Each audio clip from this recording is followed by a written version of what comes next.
జీవితంలో ఒక్కసారైనా దర్శించాలనుకునే అద్భుత యాత్ర కైలాస మానస సరోవర యాత్ర. పూర్తి వివరాల కోసం సంప్రదించండి Sri Gayatri tours and travels. నమస్తే, వెల్కమ్ టు అవర్ ఛానల్. నేను పద్మిని. ప్రస్తుతంతో పాటు ప్రముఖ ఆధ్యాత్మికవేత్త, ఆస్ట్రోన్యూమరాలజిస్ట్, శ్రీ విద్య ఉపాసకురాలు శ్రీమతి జయప్రద గారు మనతో పాటు ఉన్నారు. మాట్లాడదాం. జయప్రద గారు నమస్తే అండి. నమస్తే అమ్మా, శ్రీమాత్రే నమః.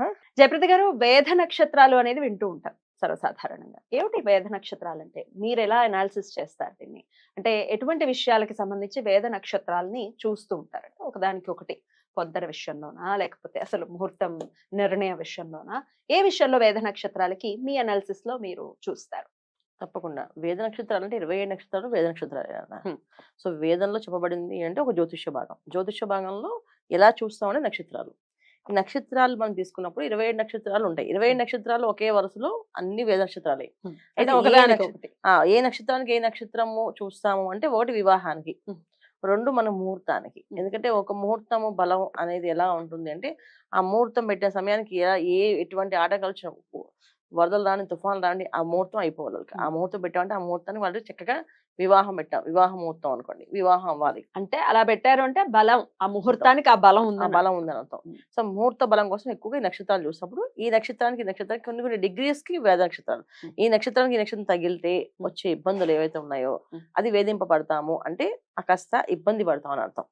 సో ఆ ఇబ్బంది పడేది ఎలా అంటే, ఇప్పుడు కలియుగంగా ఇంకొంచెం ఇబ్బంది ఎక్కువగా పడతాం. పూర్వం ఏంటంటే నార్మల్గా కొంచెం ఇబ్బంది పడేవాళ్ళు, ఇప్పుడు కొంచెం ఎక్కువగా పడతాం.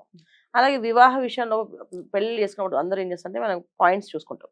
ఈ 18 పాయింట్లు వస్తే వివాహం చేసుకోవచ్చు, ఏంటి మేము 26 వచ్చినా బ్రహ్మాండంగా చేసేసుకోవచ్చు, 13 వచ్చినా పర్లేదు చేసేసుకోవచ్చు అని ఇప్పుడు వచ్చింది కదా. ఇంతకీ ఎన్ని పాయింట్లు రావాలి? What is the pass mark?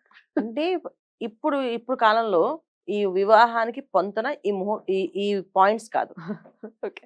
ఒకప్పుడు ఆ పాయింట్సే కావాలి. ఎందుకంటే ఏ ఇంట్లో పిల్లలు కొంతమంది వాళ్ళ ఇళ్లలో చేసుకునేవాళ్ళు, ఇంట్లో ఇంట్లో వాళ్ళని చేసుకునేవాళ్ళు. తర్వాత ఇంకా పూర్వం ఏంటంటే ఆ ఊర్లో వాళ్ళని చేసుకునేవాళ్ళు. ఎందుకు చేసుకున్నారంటే, అప్పుడు పూర్వం వాడేది వైద్యం అంతా కూడా ఆయుర్వేదం. ఎక్కువగా ఆయుర్వేదం వాడేవాళ్ళు. ఆయుర్వేదం వాడినప్పుడు ఏ నాడికి సంబంధించిన వాళ్ళు, ఏ నాడి వాళ్ళు ఏ నాడి వాళ్ళు చేసుకోవాలి. ఈ అంతర్నాడి, మధ్యనాడి ఉంటుంది కదా. ఈ నాడి వ్యవస్థ కోసం అని ఈ పొంతన చూసేవాళ్ళు. ఈ గణాలన్నీ పొంతన మ్యాచ్ అవ్వడానికి. అంటే శరీర తత్వము ఎలా ఉంటుంది, కఫ పిత్త వాయువు అని చెప్పేసి అంటాం. అంటే శరీరం మొత్తం 3 భాగాల్లోనే 3 రకాలుగా తయారవుతారు మొత్తం అందరు మనుషులు. ఈ మూడిట్లోనే వస్తారని చెప్పి ఆయుర్వేదం వాళ్ళు కనిపెట్టేస్తారు. అంటే వాళ్ళు చెప్పిన విధానం శాస్త్రం ఏంటంటే, వీళ్ళు ఈ వివాహం చేసుకుంటే వీళ్ళకి ఈ ప్రాబ్లమ్స్ వస్తాయి అంటే సంతానం విషయంలో. అందుకని అప్పుడు ఈ పాయింట్స్. ఇప్పుడైతే ఈ పాయింట్స్ కాదు చూడాల్సింది. నక్షత్రాలు, ఏ నక్షత్రం వేద నక్షత్రాలు వీళ్ళకి. ఒకవేళ నక్షత్రం వేద నక్షత్రం అయి ఉంటే వాళ్ళిద్దరు కలిసే ఉంటారు, కానీ ఏదో ఒక విషయంలో ఇద్దరికి అండర్స్టాండింగ్ అనేది మ్యాచ్ అవ్వదు, ఏ రోజుకి మ్యాచ్ అవ్వదు. సో వివాహానికి కూడా వేద నక్షత్రాలు కన్సిడర్ చేస్తారు మీరైతే? ఖచ్చితంగా చూస్తారు. ఎందుకంటే ఆలోచన విధానం వేరుంటుంది, కంప్లీట్ గా డిఫరెంట్ ఉంటుంది. వీళ్ళ ఆలోచన వేరు, వీళ్ళ ఆలోచన వేరు. సో కంప్లీట్ గా ఉన్నప్పుడు ఏదో ఒక విషయంలో కాంప్రమైజ్ అవ్వాలి కదా. కొన్ని నక్షత్రాలు వేద నక్షత్రం పడాయి అనుకోండి, కాంప్రమైజ్ అవ్వరు వాళ్ళు. నేను కాంప్రమైజ్ అవ్వను, ఇలానే ఉంటా అంటే నేను ఇలాగే ఉంటా అంటారు. అప్పుడు ఏమవుద్ది, అది సంసారం అవ్వదు, అండర్స్టాండింగ్ ఏదో ఒక పార్ట్నర్షిప్ బిజినెస్ అవుతుంది. సంసార జీవితం కదా. సంసారం అంటే ఏంటి, మనకు ఒకళ్ళు అర్థం చేసుకుని, ఒకళ్ళు నచ్చింది ఒకళ్ళు చేస్తూ, ఒకళ్ళు నచ్చింది వాళ్ళు వదిలేస్తూ వెళ్ళాలి. సో వేద నక్షత్రాలు అందుకు చూస్తాం మనం. ఏవండి వేద నక్షత్రాలు ఇంతకీ? అంటే దేని అన్ని వేద నక్షత్రాలే అంటున్నారు కాబట్టి, ఏ నక్షత్రాలు, ఏ 2 నక్షత్రాలు వేద నక్షత్రాలు? అంటే మనం ఇప్పుడు అశ్విని నక్షత్రానికి స్వాతి వేద నక్షత్రం అయింది అనుకోండి. సో అశ్విని వాళ్ళు ఎలా ఉంటారు, వాళ్ళు చాలా తెలివిగా, ఆలోచన చాలా ముందుగా, ప్రతి విషయం బెటర్ గా ఆలోచిస్తుంటారు ఏ విషయం. స్వాతి వచ్చినప్పటికి ఏం చేస్తా చదువుతుంది, దూకేడవే అంటారు. సో అప్పుడు వాళ్ళకి వీళ్ళకి పొందడం అవసరం ఏ రోజుకి మ్యాచ్ అవుతుంది కదా. వాళ్ళు ఇలా ఉంటారు, వీళ్ళేమో స్పీడ్ గా ఉంటారు. సో అందుకని ఖచ్చితంగా పడదు. ఇప్పుడు వీళ్ళు మనకు అంటే లౌకిక భాష అర్థం అవ్వాలని నేను చెప్తున్నాను ఈ విషయం. అది వేద నక్షత్రం భాష పక్కన పెడితే, లౌకికంగా ఏంటంటే అశ్విని వాళ్ళు స్వాతి వాళ్ళు పెళ్లి చేసుకున్నాం అనుకోండి, వైఫ్ అనుకోండి, ఇవన్నీ కోరికలు ఎక్కువ ఉంటాయి. ఆయన ఏమో బ్యాలెన్స్ గా ఉందాం అంటాడు, కుదరద్దు కదా.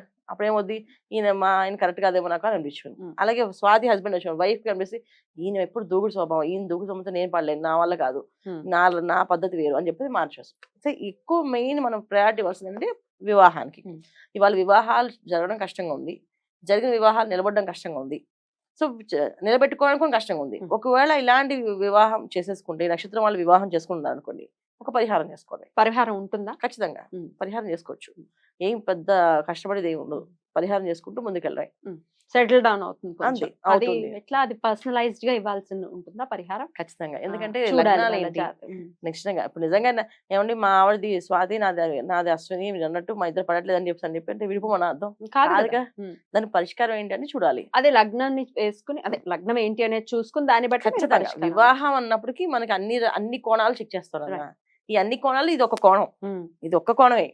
ఈ ఒక్క కోణం మ్యాచ్ అవుతుంది చెప్పి మొత్తం అంతా వదిలేయకూడదు. Yeah. ఇది ఒక్క కోణం, దీన్ని తెలుసుకోవాలి. అన్ని విషయం మనం చెప్తున్నాం ఇప్పుడు అవేర్నెస్ కోసం తప్ప దీని ఇప్పుడు మీరు తెలుసుకొని ఇప్పుడు అందుకే మా ఇద్దరు గొడవలు అవుతుంది నాలుగు నుంచి అది మీ ఇద్దరు వాళ్ళ నుంచి కలవం అట్లా కనుక అనుకోమని కాదు. అని కాదు అర్థం. కలుస్తారు, కలవాలి అంటే కల్పించుకోవడానికి ఏం చేయాలి అన్నిటికీ పరిహారాలు ఉంటాయి, చేసుకుంటూ వెళ్ళమే. రైట్. ఇంకా ఇంకేం నక్షత్రాలు ఇవి? ఫర్ ఎగ్జాంపుల్ ఇంకొక 1 or 2 చెప్పండి. అశ్విని తీసుకున్నాం కదా, నెక్స్ట్ భరణి తీసుకున్నాం. భరణి. భరణి తీసుకుంటే విశాఖ. సో అలా మీరు తీసుకో అంటే మీ నక్షత్రాల నుంచి 14 నక్షత్రం మీకు వేద వేద నక్షత్రం నక్షత్రం ఈజీగా అర్థం అవ్వాలంటే. ఇప్పుడు మీరు కృత్తిక నక్షత్రము ఉత్తరాషాఢ నక్షత్రం తీసుకోండి, అక్కడి నుంచి 14 నక్షత్రం ఏంది అది మీకు వేద నక్షత్రం, అది మీకు పడదు. ఖచ్చితంగా అలాంటి వాళ్ళు మీకు వస్తే వివాహం చేసుకోవద్దు. దానివల్ల మీకు ఇబ్బంది తప్ప అదృష్టం యోగం అలాంటివి ఉండవు. అది జాతకం కలిసినప్పటికీ కూడా ఇది ఒక కోణం ఉంది కనుక ఈ కోణంలో బాధ అనేది ఉంటుంది. ఏ బాధ ఉంటుంది? అండర్స్టాండింగ్ బాధ ఉంటుంది. ఓన్లీ అండర్స్టాండింగ్, ఇద్దరు ఆలోచన విధానం. ఇది మంచిగా దా అనిపిస్తుంది, ఆవిడ తెచ్చిస్తే బాగుంటుంది అనుకుంటారు, కానీ మీరు అడగచ్చు కదా అంటారు. సింపుల్ ఇక్కడ. కానీ వాటర్ తీసుకో వాటర్ కావాలని నేను అడిగితే ఆవిడ తెచ్చిస్తుంది. కానీ చాలా మంది ఏంటంటే నేను జస్ట్ నా మనసులో ఇలా మంచిలు తాగాలనుకున్నానండి మా ఆవిడ తెచ్చిచ్చిందండి అంటారు. చాలా మంది చెప్తుంటారు. కొంతమంది ఏమో అసలు మా ఆవిడకి నేను మంచిది కాదు ఏమైనా తెచ్చోడు అంటారు. ఇది ఎందుకు రీజన్స్ అంటే ఇక్కడ నక్షత్రాల వల్ల వచ్చే డిఫరెన్స్ అనమాట. కొన్ని సేమ్ నక్షత్రాలు అనుకోండి యాజ్ ఇట్ ఈజ్ ఆలోచిస్తారు, బయటికి వచ్చేది ఇది మంచిగా కావాలంటుంది అని చెప్పి తెచ్చిచ్చేస్తారు, మంచిలు తాగేస్తారు. కొంతమందికి కొంచెం లాజిక్ ప్రకారంగా ఆలోచిస్తే ఇంటికి రాగానే మంచిలు ఇవ్వడం అలవాటు కదా, అలా ఇస్తారు. అది కూడా వాళ్ళకి హ్యాపీగా ఫీల్ అవుతుంది. సో నక్షత్రాలు మ్యాచింగ్, కోణాలు మ్యాచ్ అయ్యాయి, ఏదో కోణం తప్పయింది అని మాత్రం తీసి పడేయద్దు. ఏది కావాలన్నా శాస్త్ర ప్రకారం వెళ్ళాలి, చూసుకోవాలి. ఇవాళ మనం ఎందుకు చెప్తామంటే అందరు సొంతంగా ఈ పాయింట్స్ చెక్ చేసుకుంటున్నారు, ఇది కూడా చెక్ చేసుకోండి. సొంతంగా నేర్చుకుంటారా, ఇది కూడా నేర్చుకొని చేసుకోండి వివాహం. లేదా మాకు ఇస్తే మేము చూసి మంచిగా ఈ నక్షత్రం లక్షణాలు ఉంటాయి అని చెప్తాను.